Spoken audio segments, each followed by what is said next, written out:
This one is comparing the third year roster and staff of the Mark Richt tenure of 2018 would have been his third year. Manny Diaz in 2021, and of course Mario Cristobal now in 2024. Before you get started, Cam, just curious, why does everyone refer to Mark Richt as CMR, Coach Mark Richt, and they don't seem to do that with everyone else?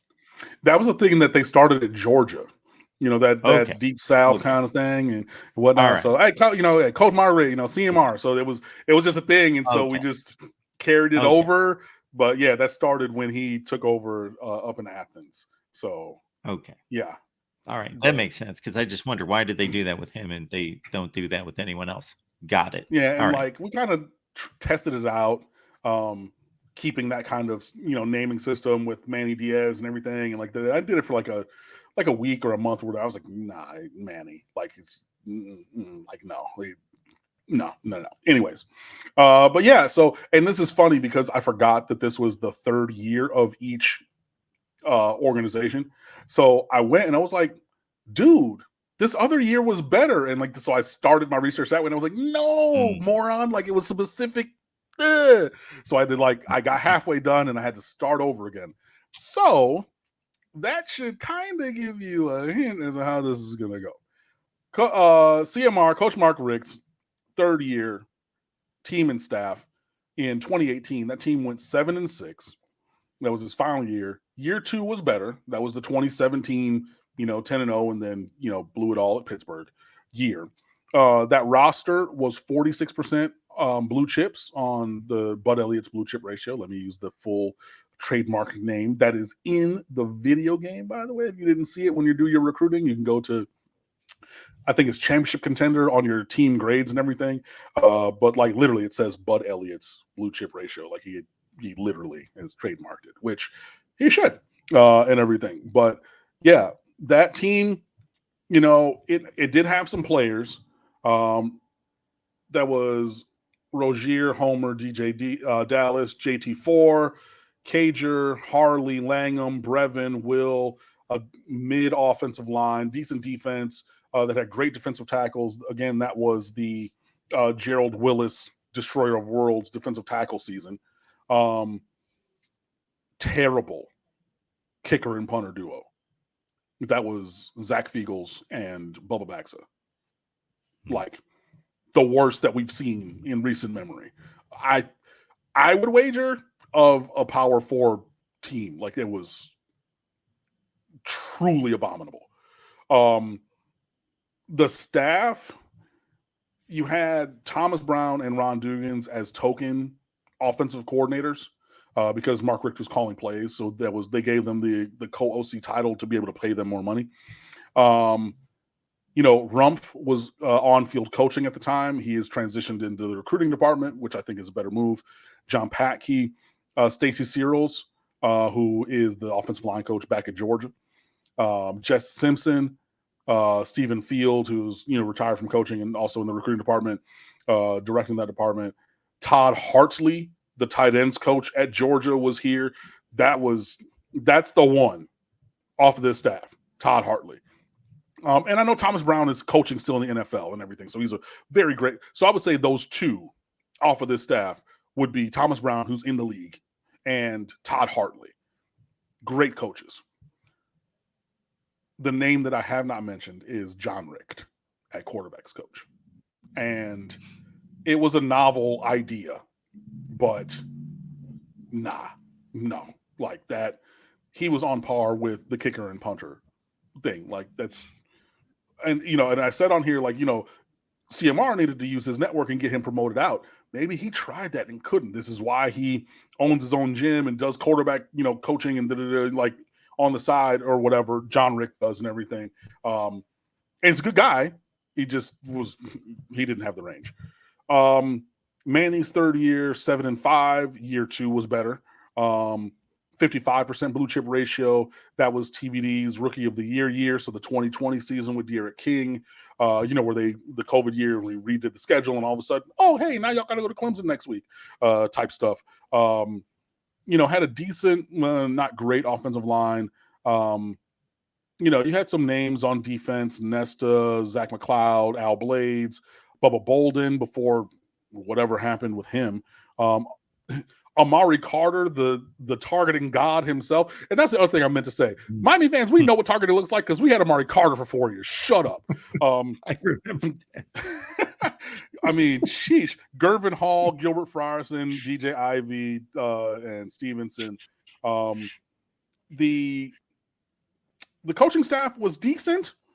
DVD has gone on to USF for more seasoning. Jess Simpson was there. Blake Baker was the defensive coordinator, and he's actually built his way back up to being at LSU. Again, Steve Field was there. Rob Likens, who's been all over the place as a wide receiver coach, coached multiple first rounders. Hickson, who's from Broward County, Eric Hickson, the running backs coach. And Travaris Robinson, T-Rob, was on that staff. That's probably one of your highlights. But I would say the best coach on that staff, SMU head coach Rhett Lashley. Like, that was the job he did there got him the job where he is now, along with his very good friend Garen Justice, who was the offensive line coach here, who followed his good buddy Rhett back to Dallas.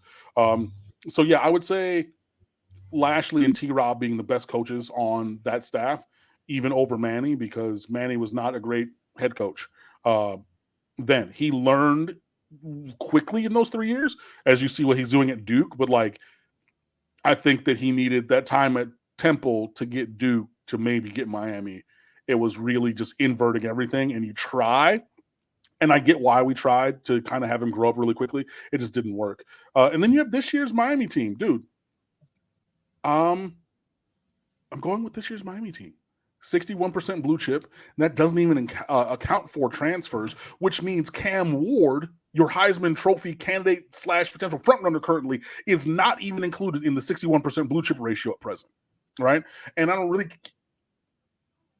Okay, I would take Rhett Lashley over. Jesus, what's his name now? Dawson? Yeah, I would probably take Rhett Lashley, but Dawson's still doing good work, but it's not really, really bad. But I mean, like, on any side. But I mean, yeah, if I had to take where this roster is, where the recruiting is, and everything, like, when I'm on the sticks on my PS5, and of course my coach is a recruiter first. My ethos, as soon as I took over, my first run, I started it before all the updates and everything. So when I first got the game, and I'm 2/3 of the way done now because I've been playing it since then. San Diego State Aztecs. And I said, we're going to build them up, and it's going to start with big dudes close to the ball, offense and defense. And then we're going to get speed elsewhere. And, I'm going to build it in my recruiting rules image. You know what I mean? Dude, this team in real life is doing that. And also to the point where I've been on here and told you, when we signed that class with Francis Mauanoa and with Samson Okunlola and all those guys last year, I said, in 2 years, this class is going to, again, focus on offensive line. We already have 5 offensive linemen committed, and we're going after some 4 and 5 stars to try to upgrade in that room right now. Bro, you have more talent than you can shake a stick at, and it's pretty much everywhere on this roster. Yeah. There are some positions that can still maybe use a transfer here and there and something to upgrade. But, when you go just yesterday and, oh my Lord, I am losing my mind because I went to say the child's name, and I'm Joshua Moore. Thank you. From West Broward High School, 6'4", 205 wide receiver. He flips to Miami from Florida, to whom he'd previously been committed. And he might even keep growing, because I think I read somewhere that Joshua Moore's dad is like 7 feet tall. Literally, like no exaggeration, actually 7 feet tall. So I'm not saying he's gonna be as tall as dad, but like if he ended up being 6'5", 6'6" X receiver, cool. But like you went out and got that, and you're not gonna like go down without a fight. Andrew Ivins and Cooper Patanga at 247, they have a podcast, and last signing day, they I forget which one it was, but they called Mario the Grinch, because they're like, bro, he's gonna go steal all your presents on signing day, because that's what we do. So you're already in a better talent situation than previous. You're using it and deploying it better than previous. And you're recruiting better than both of those coaches combined. And we're undefeated in top 10 in the country halfway through this third year. Like, we need to win one more game anywhere else this season to equal the win total of both of these coaches in their third year. What are we talking about? The third year for Richt and for Manny Diaz was terminal because of performance. So I say all that to say, I mean, and look, it was a great journey, again, to go and do the research. This current staff, this current third year for Mario Cristobal, absolutely, regardless of what happens. You know what I mean? Like, even if, knocking on this wooden desk, God forbid, regular season ends up 8-4. I don't think it will, but in this hypothetical, even if that were to be the case, that's still a step forward from what these other coaches did in their third year. So yeah, give me this current year's team. Absolutely.